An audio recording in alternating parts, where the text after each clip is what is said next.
esa condición permite que en una sola hoja usted tenga un resumen, un extracto de su estudio, ¿no? Entonces el revisor abre esta hoja y puede darse una idea de todo lo que acarrea su información.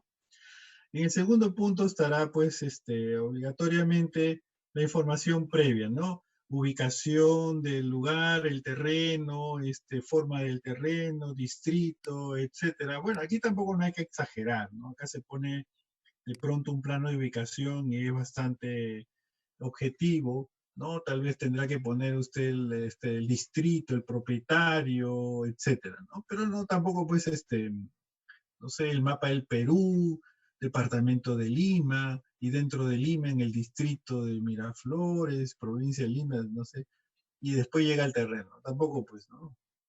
O exagerar como Vía Láctea, planeta Tierra, ¿no? Tampoco no es eso, pues hay que ser muy objetivos en estas cosas, ¿no? Recuerde que es un informe de ingeniería. Luego de eso, lo que usted ha trabajado en el campo, ¿no? Usted ha hecho 5 calicatas, 13 CPT, 20 DPLs, ha tomado muestras de cada uno de los estratos a una profundidad de 6 metros, son muestras inalteradas o alteradas, clasificadas como y pondrá la relación de esas calicatas que ha hecho, ¿no? Y luego cuáles son las seleccionadas para que han ido al laboratorio. En el laboratorio, por supuesto que aquí estaría acompañado esto con los anexos, ¿no? Los anexos.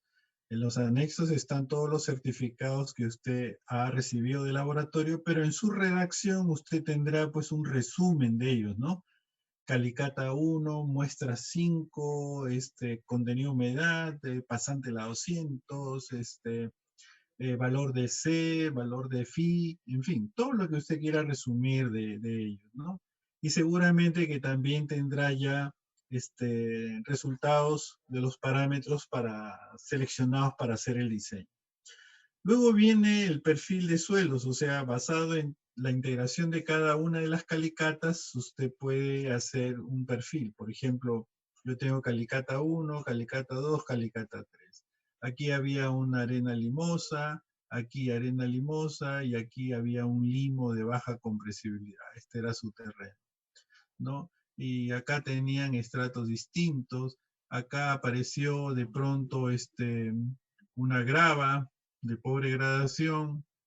Aquí continuó una arena de pobre gradación y debajo recién la grava y acá la grava. Entonces, lo que hace es una integración de estos materiales intuyendo hacia dónde van, ¿no? Las arenas vienen por acá, aquí también hay SM, pero en la calicata 3 no la hay, ¿no?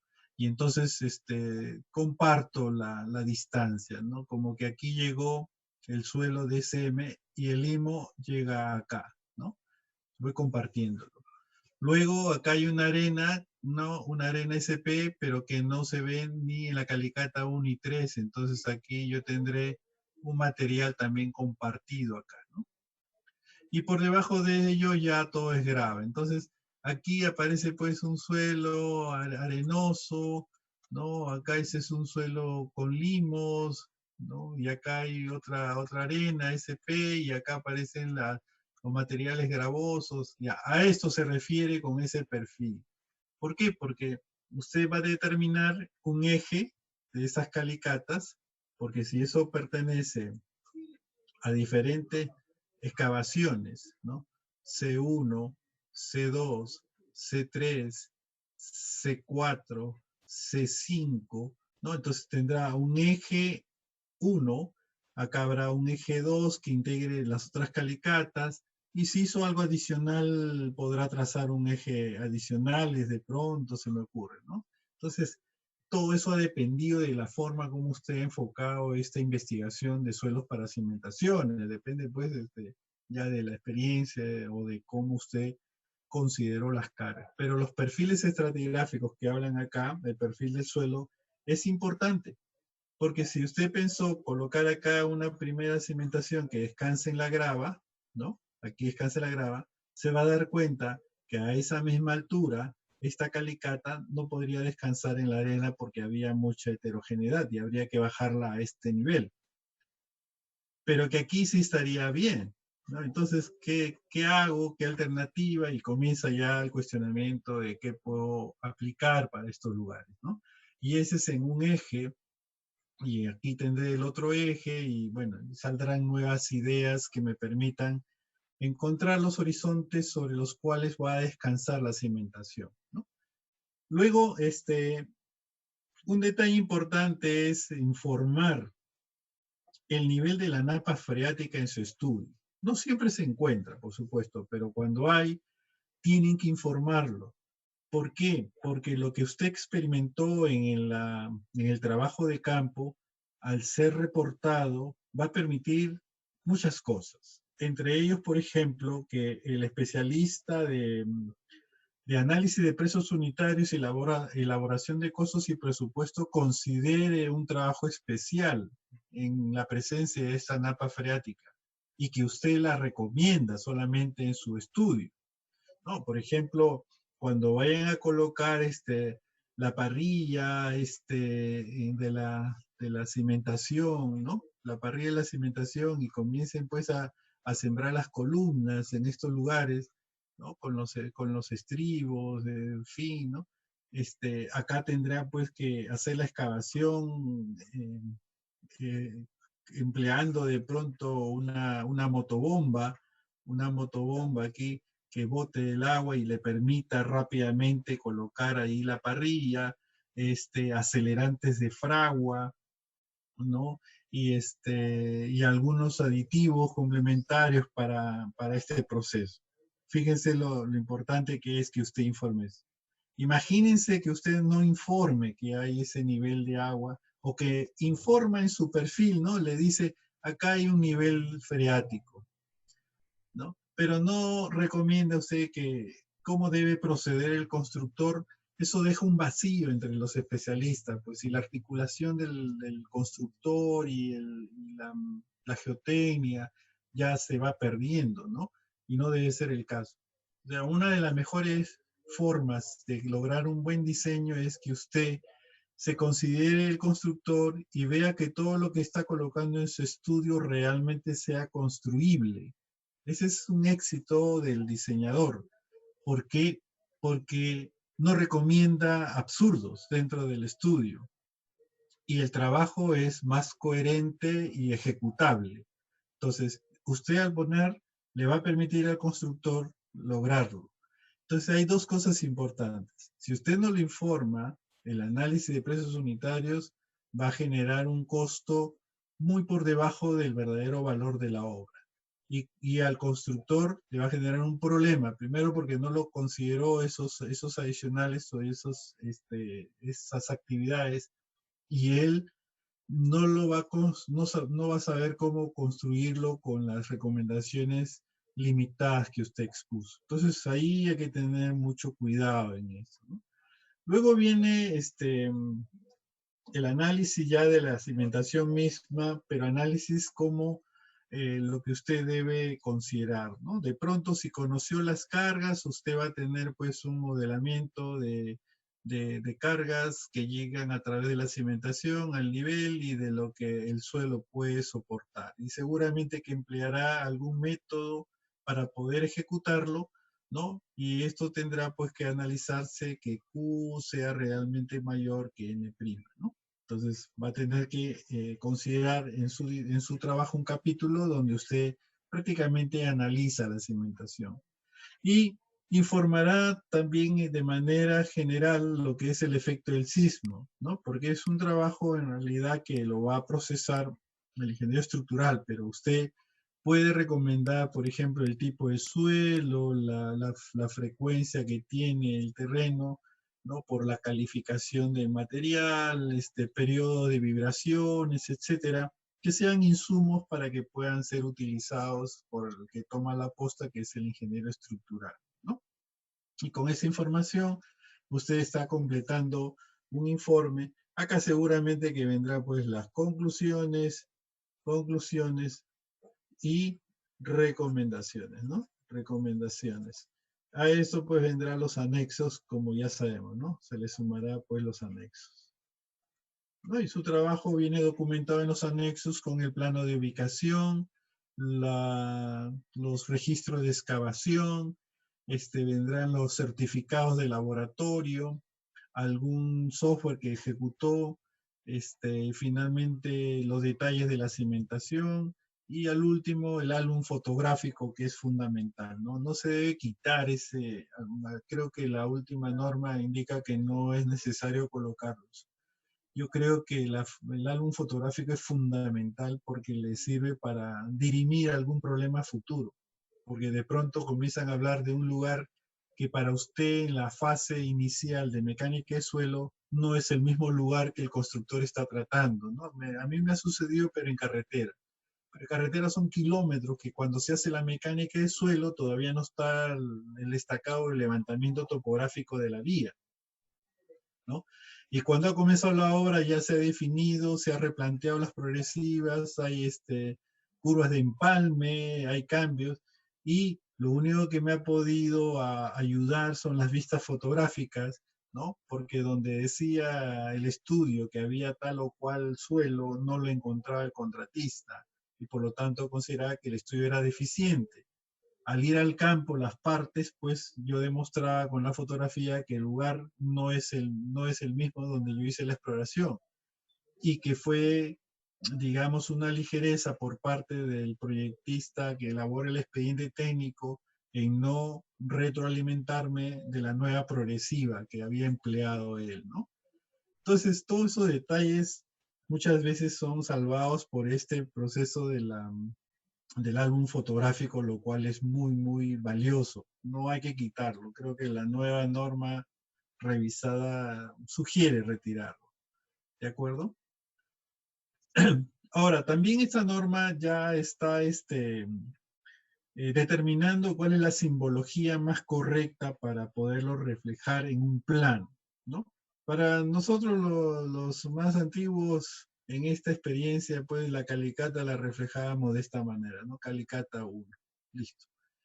Pero hay otro tipo de auscultaciones, entonces eso sí amerita pues atenderlas. Hoy en día este cuadrado de este dibujo o símbolos refleja la calicata, ¿no? La calicata irá variando acá desde 1 hasta el número de calicatas, ¿no? Si son 3, 5 será C1, C2, C3, C4, C5. Las perforaciones también, ¿no? Perforación P1, P2, P3 hasta el número de perforaciones. Va a ir variando y con esta simbología, ¿no? Luego, por ejemplo, las trincheras. Las trincheras de 1 a 2. Trincheras son las zanjas, por ejemplo, que usted puede aprovechar, ¿no?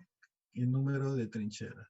Usted puede aprovechar. Por ejemplo, si usted tiene acá una topografía un poco accidentada y su terreno este, está en esta parte alta, por ejemplo, donde quiere aquí levantar un diseño, acá una zanja prácticamente en todo el talud de unos 40 centímetros de ancho y de pronto 30 de profundidad, limpiando el talud le va a generar los inicios de estos estratos. Aquí usted habrá hecho sus calicatas y la va a integrar con esta trinchera, ¿no? Este es un tipo de trinchera.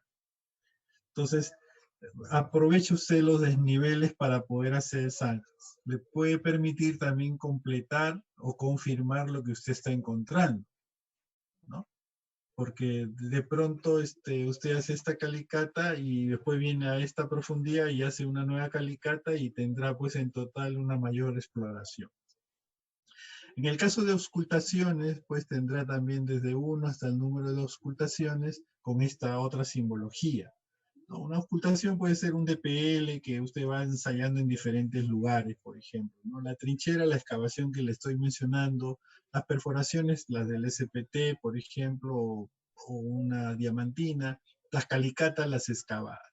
Entonces, ¿qué tendríamos acá? De repente podríamos tener pues un plano de un terreno en el cual tengo calicatas por algunos lugares, ¿no? Tengo calicatas aquí. Después tengo algunas perforaciones, ¿no? Colocadas por alguna razón, una distribución como la que estamos viendo. Luego tengo acá trincheras, y tengo varias ocultaciones, ¿no? Entonces, todo esto hace el conjunto de exploración del lugar donde pienso cimentar, lo cual es importante, ¿no? Y por otro lado, ya para ver esta primera parte de la norma, también establece la simbología que usted debe emplear en un perfil estratigráfico, ¿no? Si yo tengo este perfil estratigráfico, ya tengo acá las calicatas como mencioné hace un momento, 3 calicatas.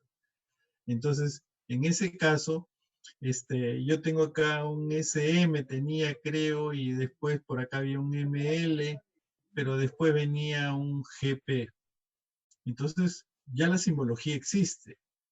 Y acá un GP tiene esta simbología. O sea, yo tendría que poner, ya con ayuda del AutoCAD y todas las herramientas que ustedes manejan, ese tipo de información, ¿no? Y si tengo un SM tiene esta simbología que estamos viendo acá, ¿no? Entonces aquí yo tendré verticales con algunos agregados ahí, ¿no? Y si tengo acá un ML, por ejemplo, entonces ML estaré usando este valor, ¿no? Esta simbología. Y entonces mi plano tiene que tener aquí esta información.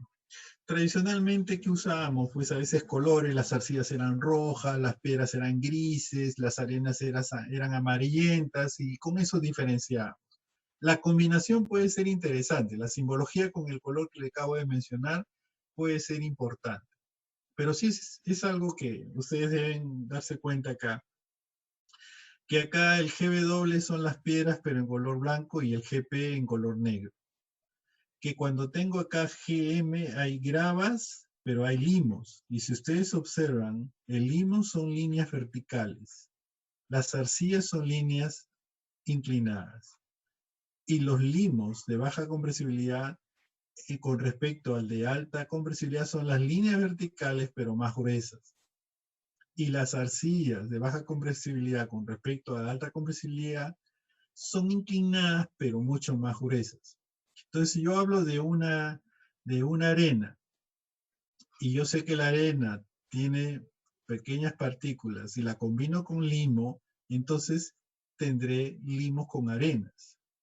Si yo hablo de una grava limosa, y la grava pues puede ser de esta manera, y tiene limos, entonces yo tengo que combinarla con limos. Eso es lo que estamos viendo en estos casos, ¿no? Por ejemplo acá. Una grava limosa, tendré las piedras con los limos que son verticales. Y si es una grava arcillosa, la grava con las líneas inclinadas que son las arcillas. O sea, es bastante mnemotécnico, ¿no? La simbología de la clasificación de estos suelos. Y sus planos ahora tienen un reflejo importante con respecto a lo que estamos ensayando, ¿de acuerdo? Y esa es la clasificación que se emplea. En la parte baja vemos los suelos orgánicos y la turba. Entonces, así irá reflejado. La turba que vendría a ser esos rellenos orgánicos, suelos orgánicos en estos lugares. ¿De acuerdo? ¿Hasta allí alguna pregunta?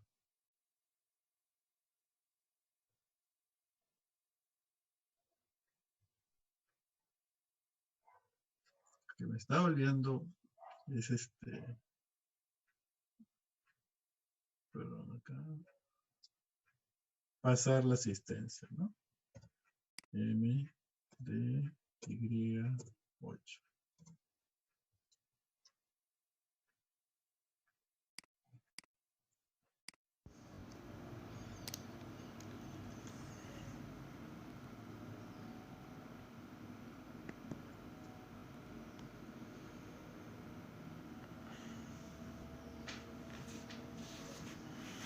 De 10 a 1, de 10 a 1. ¿Cuál será esto?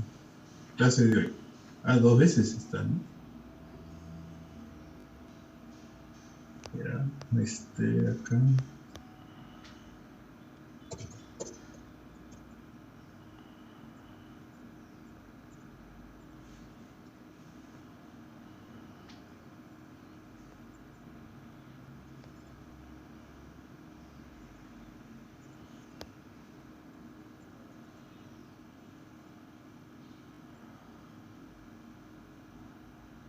Aguilar.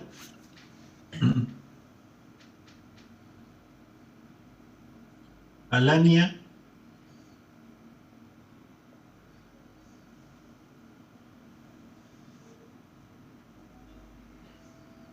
Presente, Alania. ingeniero. ¿Perdón? Presente, ingeniero. Esto lo escribimos. Ah, ok. Alania. Antunes. Presente, ingeniero. Báez. Presente, ingeniero. Aguilar también presente, ya me escribió. Benítez. Presente, ingeniero. Bizarro. Borja. Presente, ingeniero. Camargo. Caruajulca. Chacón. Presente, ingeniero. Chaparro. Chicoma. Presente, ingeniero. García. Sí, sí. Presente. Guamaní. Presente, ingeniero. Inche. Presente, ingeniero. Leiva. Presente, ingeniero. López. Presente. Lozano. Presente, Lozano. Manrique. Presente, ingeniero. Ponce. Quirós. Presente, ingeniero. Ramos. Rojas.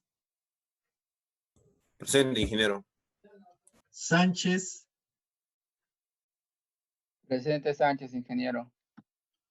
Santi. Presente, ingeniero. Disculpe, Ramos también está contestando el chat. Ok. Si lo están leyendo, me avisan, por favor. Soto. Zulca. Presente, ingeniero. Soto, Soto, ya. presente. Zulca. Presente. Zulca. Villanueva. Muy bien, presente. Entonces, Ponce falta. Chaparro. Caruajulca. Ingeniero, Camargo. disculpe. Chaparro Sí. presente en el chat. Chaparro presente. Ok. Caruajulca Bizarro. presente. ¿Quién? Caruajulca presente. Caruajulca. Sí, ingeniero. Ok. Bizarro y nadie más. Ok. Registrar tema de asistencia. O de salida. Tema y asistencia. Registrar, salida. Muy bien.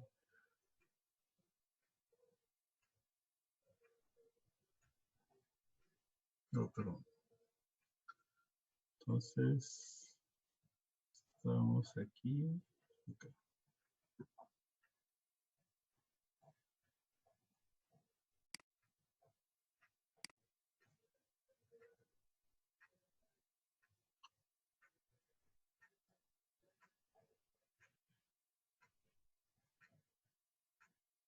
Muy bien. Veamos ahora ya en los minutos que siguen lo que es el modelo y método. O sea, hemos visto ya la exploración y los trabajos que debemos hacer en el campo y en el laboratorio. Pero para ya entrar como preámbulo, digamos, a las cimentaciones, debemos entender bajo qué modelo estoy haciendo los diseños y de esa manera poder elegir qué método es el que debo emplear para ello. Una de las ideas fundamentales que tiene esta especialidad es que pueden haber diferentes tipos de materiales y la ingeniería registra los materiales y para poderlos entender los tiene que someter a ensayos para entender su comportamiento. Y de eso pueden haber muchísimos casos, muchísimas situaciones, ¿no? Las que nos interesan a nosotros, lógicamente, son los suelos, como vemos al lado derecho, ¿no? O en la parte inferior izquierda, también la composición, la estratigrafía. Pero materiales en la ingeniería hay muchísimos. Y de esos materiales nos interesa saber cuál es su comportamiento. Es decir, si yo encontrara algún material que es totalmente nuevo, que es diferente, digamos, pudiera llevarlo al laboratorio y allí en ese lugar poder hacer los ensayos correspondientes para evaluar su resistencia, ¿no? Conocido es, por ejemplo, la del concreto, ¿no? El caso del concreto en el cual yo tengo que conocer, pues, en este caso, en estado fresco, aquí se está midiendo el SLAM. Tengo el caso de los fierros que se van a utilizar en la construcción. ¿Y qué es lo que hago? Lo someto, pues, a un ensayo, como estamos viendo acá, ¿no? En la cual voy a evaluar la resistencia que tenga este tipo de material. Este es el concreto ya endurecido, pues, que seguramente me va a dar una gráfica de esfuerzo de formación y llega a la rotura. Igual para el fierro, aquí tendré tracción seguramente, pero también opone resistencia, se deforma hasta que llega a la rotura. O en este caso de la viga que estamos observando acá, donde yo tendré pues que la viga va resistiendo, aumento la carga hasta que llega a la rotura. O sea, el trabajo de la ingeniería está basado en poder determinar la resistencia que tienen los materiales, tal como ustedes lo estudiaron. Y me interesa mucho ya en la parte de suelo las deformaciones que alcanzan para cada etapa de esfuerzo. Ese proceso es exactamente aplicable a la especialidad de las cimentaciones. Si mañana yo encontrara madera, la ensayo, esfuerzo de formación. Si encuentro baquelita, esfuerzo de formación. Si de Marte traen un trozo de material, esfuerzo de formación. O sea, el ingeniero tiene que saber cuál es el comportamiento de cada material para poder ya pasar a lo que son los diseños. Ese es algo normal dentro de la profesión de ingeniería, no solamente para los geotecnistas y estructurales, los constructores, los hidráulicos, todos necesitamos entender el comportamiento del material, porque eso es casualmente la parte fundamental de los diseños, ¿no? Y es entender cuáles los métodos, los modelos o métodos que tenemos que ensayar. Y basado en ello, la parte de la ingeniería de cimentaciones también va a ensayar a los suelos. Aquí tenemos las diferentes muestras de suelos que podemos obtener, ¿no? Los suelos inalterados, los que han sido con perforadora diamantina, los ensayos ya en el laboratorio para poder seguramente clasificar, hacer los límites de consistencia, por ejemplo, ¿no? Registrar alguna exploración de campo como piezómetro, preparar las muestras, colocarlas pues en una máquina que lo lleve a la compresión o hacer algo más modelado como los ensayos triaxiales. En fin, hay una secuencia de tomar la muestra y evaluarla para saber cuánto es lo que va a resistir, ¿no? En este ensayo, por ejemplo, puede ser un suelo estabilizado, pero también si quisiéramos el ensayo que estaría menos. Y al resistir menos, como ustedes ya contestaron en clase anterior, va a tener dimensiones de estructuras mucho mayores, la cimentación será mucho mayor. A diferencia de lo que uno puede modelar, ¿no? En este caso, con un ensayo triaxial.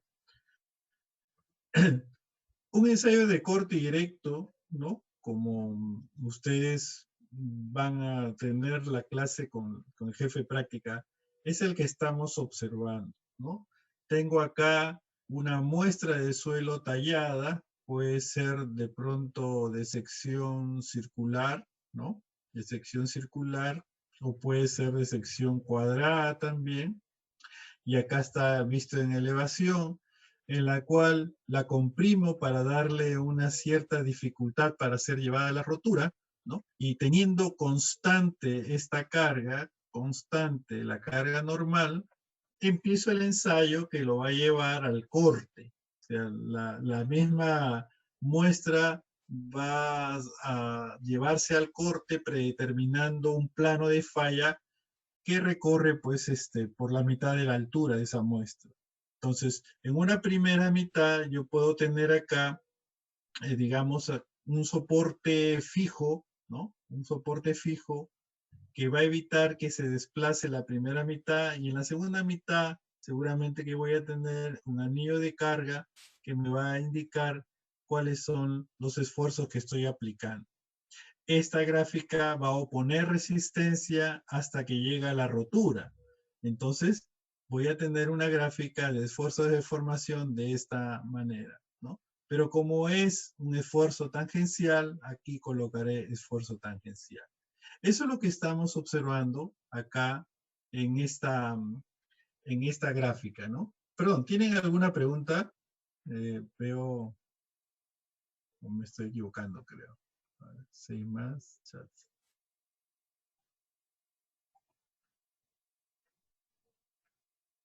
Ah, ok, es lo que me ayudaron ustedes a responder, ¿no?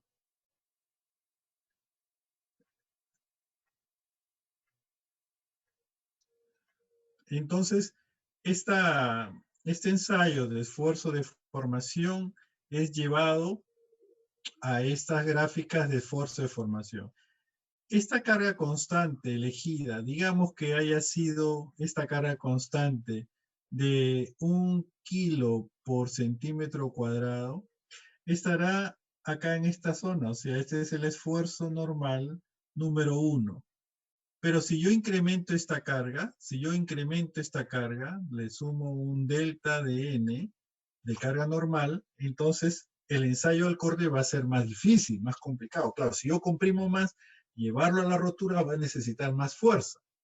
Y por eso que un esfuerzo incrementado normal, acá, sigma 2, voy a tener una curva de fuerza de formación que tiene un valor de corte mucho mayor. Repito el ensayo una tercera vez para una carga normal mayor y tendré otra curva.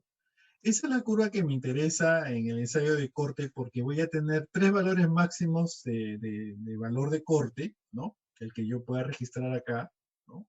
3 valores máximos de corte, perdón. Y acá. Entonces aquí tendré tau 3, tau 2 y tau 1. Y con esos pares puedo graficar en una gráfica tau sigma, ¿no? Para poder encontrar una envolvente, que es la que estamos viendo acá. Entonces, con los valores máximos, yo he podido determinar estos 3 pares ordenados, ¿no? Un esfuerzo normal, que era 0,5 en este caso, y alcancé una resistencia de 0,30 kilos por centímetro cuadrado. Luego para un segundo punto lo doblé a 1 kilo por centímetro cuadrado y el último tenía un esfuerzo normal doblado pues sería 1.5 kilos por centímetro cuadrado. Cada uno de esos me dio una resistencia máxima de cortante y por esos 3 puntos trazo esta línea, esta recta, ¿no? La integro, la proyecto hacia la ordenada, y donde intersecta con la ordenada me va a dar la cohesión. ¿De acuerdo? Y la inclinación de esta recta me da el ángulo de fricción interna, que son los parámetros de resistencias que yo necesito para hacer un diseño, ¿no? Bien. Entonces, de un ensayo de resistencia al esfuerzo cortante tipo corte directo, yo puedo obtener los parámetros de resistencia que son C y Φ. Muy bien. Ahora, cuando quiero llegar a un diseño ya final, ¿no? Y en este caso, por ejemplo, tener en este caso, un diseño terminal, lo primero que tengo que entender es cuál es el problema, ¿no? ¿Cuál es el problema que está, pues, influenciando dentro de este proceso?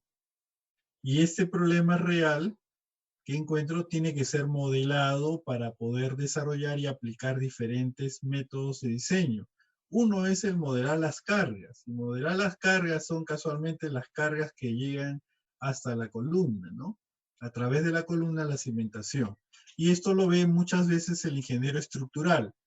El ingeniero geotécnico lo puede hacer, pero el que tiene el diseño terminal es el ingeniero estructural y con su software, TAP, SAP, etcétera, puede calcular las cargas que llegan a la cimentación.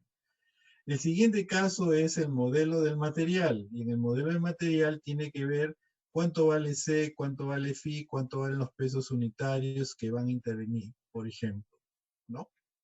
Y finalmente voy a tener un modelo de la estructura, ¿no? La estructura como ya de parte estructural, que no completa el curso, pero lo voy a colocar acá, que vendrían a ser pues la armadura, la parrilla que vaya a emplear uno, etcétera, ¿no? Entonces ya esa cuantía es la que va a determinar el ingeniero estructural. Cada uno tiene que modelar lo que le corresponde. Para nuestro caso estaremos dentro de este primer gráfico, que es el modelamiento de las cargas que nos la proporciona el ingeniero estructural y el modelo del material, que es ya la parte de la mecánica de suelo aplicada. Y esto lo vamos a resolver. ¿Cómo? Ya en base a ello elegir el método de diseño, ¿no? Y aplicando ya el método de diseño, luego de modelarlo, podré encontrar ya la solución. Entonces hay una lógica aquí de comprender la realidad, modelarlo, encontrar el método de que vamos a desarrollar y la solución. No puedo ir a ciegas, no puedo ser un autómata de todas estas investigaciones, sino que tiene que ser con cierta coherencia. Bien, entonces, pueden haber detalles ya estadísticos en cómo yo puedo encontrar las cargas. De repente tengo 200 columnas, cada una de las columnas pues tienen una cierta tendencia de cargas y al final puedo encontrar una única modelada de esta cimentación o tal vez algunas más, pero voy reduciendo mi trabajo en función a esa tendencia. En este caso lo que estamos observando es los aspectos de carga, ¿no? Los aspectos de carga, cómo van participando, porque me interesa a mí saber la distribución que empleo y cuál es mi probabilidad de que lo que esté diseñando está dentro de lo normal, ¿no? Si yo considero acá 95% de probabilidad que va a ocurrir, entonces tendré acá un 5% pues de poder fallar. Igual acá, 5%. Y puedo combinarlo con las características del suelo también, ¿no?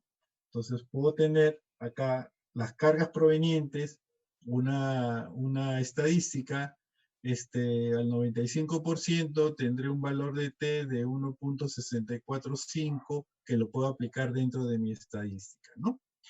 Y con ello sigo ya entendiendo de que puedo procesar toda la información. Va a ser un poco raro que tengamos un tamaño de muestra de muchas cohesiones, muchos ángulos de fricción internas y pesos unitarios, porque eso muchas veces no lo paga ya la persona que lo convoca, porque le parece pues demasiado caro, exagerado, y ahí viene pues ya la dispersión en cuanto a los resultados. Porque si fuera, digamos, una ciudad universitaria la que se quiere diseñar, donde hay una serie de estructuras, etcétera, tal vez uno pueda realizar muchos ensayos de resistencia al esfuerzo cortante y tener un tamaño de muestra que me permita, pues, conocer mucho más la realidad en el lugar, ¿no? Haciendo una estadística clásica ahí. Entonces aquí tendríamos ya las componentes que voy a emplear, pero aquí estamos observando también cuál es nuestro esquema fundamental, ¿no? Las cargas que provienen, ¿no? Las cargas normales, cargas muertas, los momentos que son debido a las cargas vivas y los cortantes que son debido a las cargas